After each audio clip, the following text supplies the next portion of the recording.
जी अस्सलाम वालेकुम स्टूडेंट्स, मैं हूं आपका ट्यूटर मोहम्मद यासिर। जी स्टूडेंट्स, हम चैप्टर 4 कर रहे हैं और आज हमने 4.6 का क्वेश्चन नंबर 2 स्टार्ट करना है। क्वेश्चन नंबर 2 में है find the 5 more terms of harmonic progression 1/3, 1, -1 and so on. अब देखिए यहाँ पर जो हमारे पास जो सीक्वेंस दिया हुआ है वो हार्मोनिक सीक्वेंस दिया हुआ है। हम हार्मोनिक सीक्वेंस को लेंगे 1/3, 1, -1 एंड सो ऑन। तो इसको हम चेंज करेंगे सबसे पहले अरिथमेटिक में और फिर इसको सॉल्व करेंगे। हम अरिथमेटिक में चेंज करेंगे तो इसका उल्ट जो होगा, इसको रेसिप्रोकल है 3, 1, -1 एंड सो ऑन। तो यहां पर देखें हमें 3 टर्म्स ऑलरेडी दी हुई हैं, हमने 5 मोर टर्म्स फाइंड करनी है। तो अब देखिए यहां पर a1 जो है 3 है, d है हमारे पास 1 -3, तो ये आ जाएगा -2। अब देखिए हमारे पास जो फोर्थ टर्म होगी a1 + 3d, तो ये होगी a1 है 3 + 3 × d है -2, तो यहां पर a4 हमारे पास आएगी 3 - 6, तो ये आ जाएगी हमारे पास -3। a4 टर्म्स हमारे पास आ गई है -3 अरिथमेटिक की। अभी देखिए इसके बाद a5 टर्म्स, फिफ्थ टर्म हमें फाइंड करनी है। a5 = a1 + 4d, तो a5 है, a1 हमारे पास 3 है, 4, d की वैल्यू -2 है, तो a5 = 3 - 8, तो ये हमारे पास हो जाएगा -5।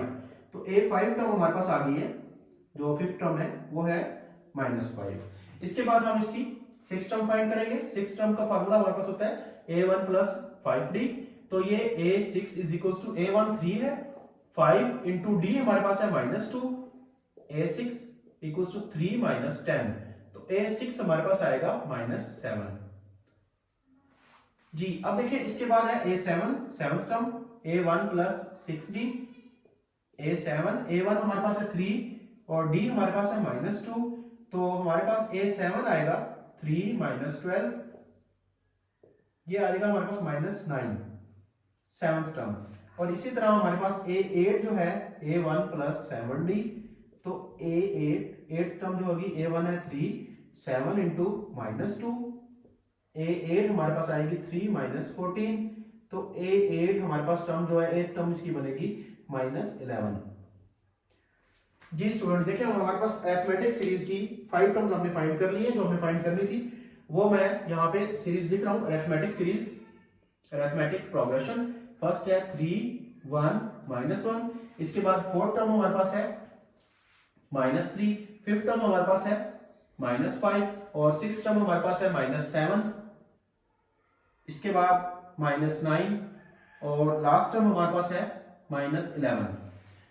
5 मोर टर्म्स हमें फाइंड करनी थी, 3 ऑलरेडी हमें गिवन थी, तो 5 टर्म्स हमने फाइंड कर लिए। ये है अरिथमेटिक प्रोग्रेशन। तो the indicated harmonic sequence will be, तो इसको हम हार्मोनिक प्रोग्रेशन में कन्वर्ट कर देंगे दोबारा।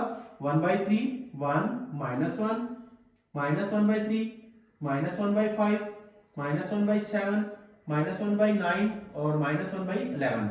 ये हमारे पास है इसका हार्मोनिक प्रोग्रेशन की 5 टर्म जो हमने फाइंड करनी थी। यहाँ पे हमारा क्वेश्चन नंबर 4 कंप्लीट हुआ, क्वेश्चन नंबर 2 कंप्लीट हुआ। नेक्स्ट वीडियो में हम इंशाल्लाह क्वेश्चन नंबर 3 स्टार्ट करेंगे। तब तक के लिए अल्लाह हाफिज।